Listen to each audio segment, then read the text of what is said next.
राज्यातील शेतकऱ्यांसाठी हवामान अभ्यासक पंजाबराव डक यांनी पुढील काही दिवसातील पावसाबाबतचा मोठा अंदाज व्यक्त केलाय। त्यांच्या मते 24 जून पासून राज्यामध्ये पावसाचा जोर वाढणार असून 10 जुलैपर्यंत महाराष्ट्रातील बहुतांश भागांमध्ये चांगला पाऊस होणार आहे आणि यामुळे सध्या पावसाची वाट पाहणाऱ्या शेतकऱ्यांना मोठा दिलासा सुद्धा मिळेल।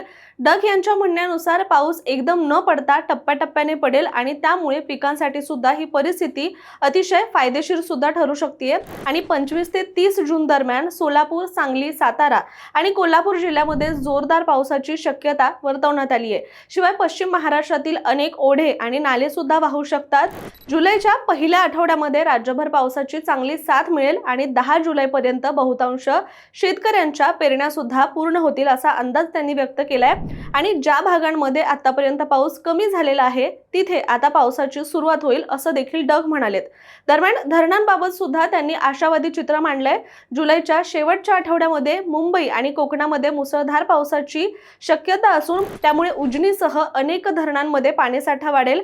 एकूणच जूनच्या तुलनेमध्ये जुलै महिना अधिक पावसाळी राहणार असून शेतकऱ्यांसाठी हा काळ दिलासादायक ठरणार असल्याचं पंजाबराव डक यांनी सांगितलेलं आहे।